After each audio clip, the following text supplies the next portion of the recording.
배워서 남주는 지우학사의 오디오북.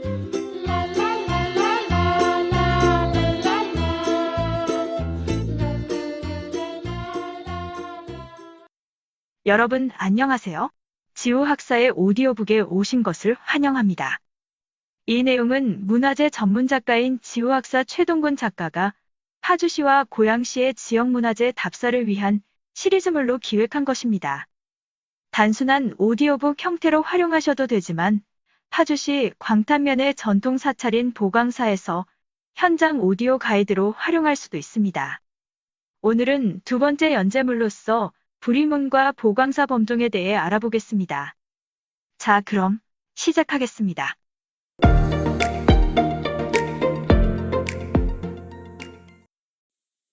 해탈문이라고 쓰고 일주문이라고 읽는 정체성이 헷갈리는 보광사 해탈문을 지나 숨이 약간 차오를 때까지 약 200여 미터의 비탈길을 올라가면 절마당으로 올라가는 돌계단이 보이고 그 계단 중간에 둘이 아니라는 뜻의 불이문이 보입니다. 앞선 연재물에서도 간단히 설명했다시피 둘이 아니라는 불이문의 뜻은 불교의 진리가 둘이 아니며 중생과 부처가 둘이 아닌 하나라는 뜻인데, 이는 곧 누구나 본인 속의 불성을 찾으면 부처가 될 수 있다는 뜻입니다. 그래서 불이문을 해탈문이라고도 하며 이 문을 통과하면 부처를 모신 법당이 바로 보이게끔 만듭니다.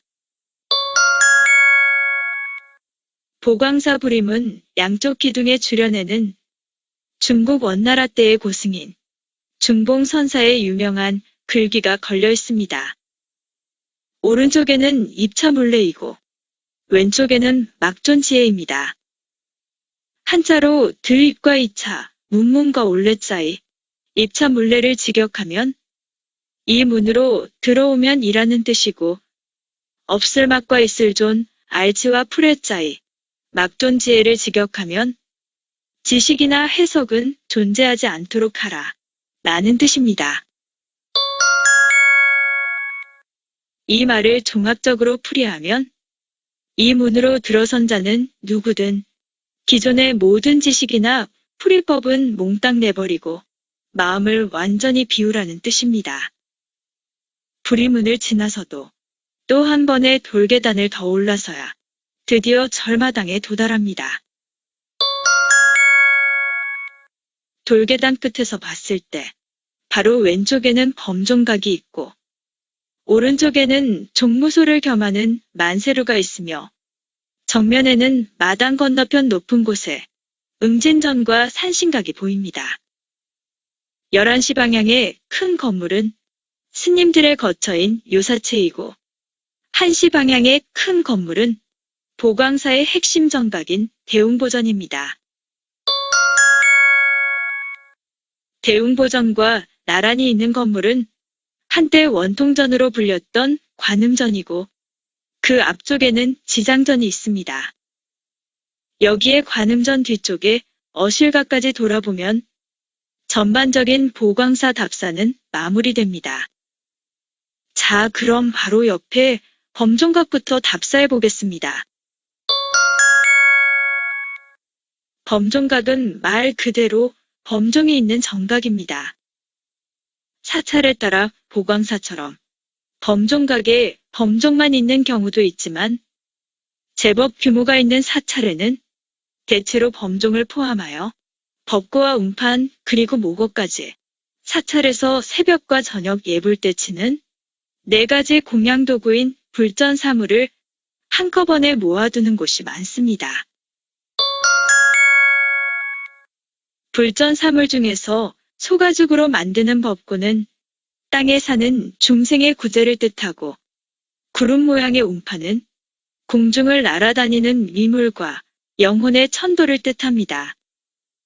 한편 나무를 깎아 물고기 모양으로 만들어서 뱃속을 파내고 난 뒤에 그 속을 두드려서 소리를 내는 의식도구인 목어는 현재 만세루 쪽에 걸려 있습니다.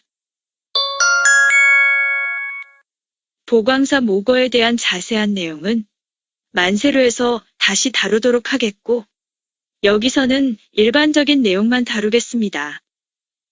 물고기는 밤낮으로 눈을 감지 않기 때문에 수행자로 하여금 항상 자지 않고 깨어 있으면서 도를 닦으라는 의미를 가지고 있습니다.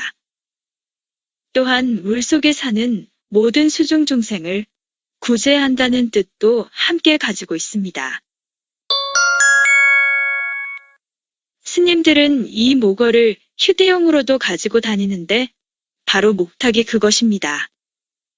목탁을 자세히 보시면 목탁에 갈라진 앞부분의 긴 홈은 물고기의 입모양이고 둥근 두 개의 구멍은 물고기의 눈을 상징화한 것입니다. 지금까지 불전사물 중에서 법고와 모거 그리고 운판으로 육해의 공 세 방면의 중생을 모두 구제한 것 같은데 그렇다면 마지막 범종은 누구를 구제하는 것일까요? 그것은 바로 이승이 아닌 저승의 중생들입니다. 그런데 범종을 치는 나무는 한자로 당목이라고도 하고 경목이라고도 합니다. 당목의 당은 7당자인데 당고할 때에 바로 그 당자입니다. 한자만 알면 당목의 용도는 자연스럽게 알게 됩니다. 그런데 경목의 경은 고래경자입니다. 범종을 치는 나무에 어째서 고래경자가 쓰일까요? 종의 가장 꼭대기에는 용류라고 부르는 종을 매달기 위한 용 모양의 고리가 있습니다. 전설에 따르면 범종 위의 용은 이름이 포르이며 바다 용왕의 9아들 중에서 셋째 아들인데 고래를 가장 무서워했다고 합니다. 그래서 고래를 볼 때마다 고래고래 소리를 질렀다고 합니다. 고래가 고래고래 소리를 지르다니 표현이 참 재미있죠. 따라서 종을 치는 나무를 경목이라고 하고 심지어 모양까지 고래 모양으로 깎으면 종소리가 훨씬 더 크고 오래 간다라는 전설이 생겨났습니다. 원래 보광사의 범종은 경기도 유형문화재 제158호로 지정된 숭정 7년명 동종인데 현재 문화재 보호를 위해 실물은 대웅보전 안에 보관 중이고 범종각에는 다른 종이 걸려 있습니다.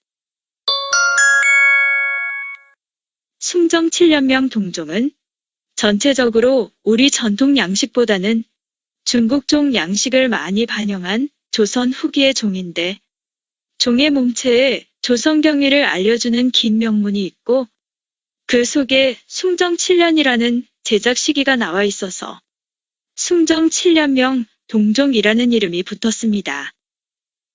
여기서 숭정 7년은 명나라 마지막 황제인 숭정제의 연호인데 숭정원년이 1628년이므로 숭정 7년은 1634년입니다.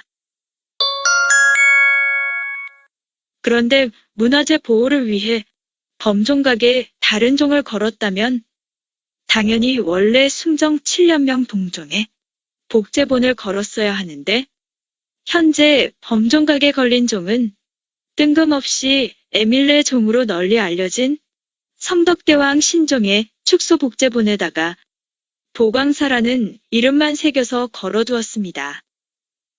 이것은 정체성이 불분명한 해탈문에 이어 보광사에서 두 번째로 아쉬운 부분입니다.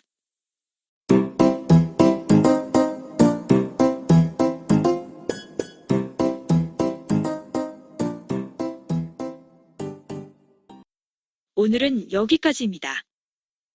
이 콘텐츠는 유튜브와 팟빵에서 모두 이용이 가능하며 검색 키워드는 지호학사입니다.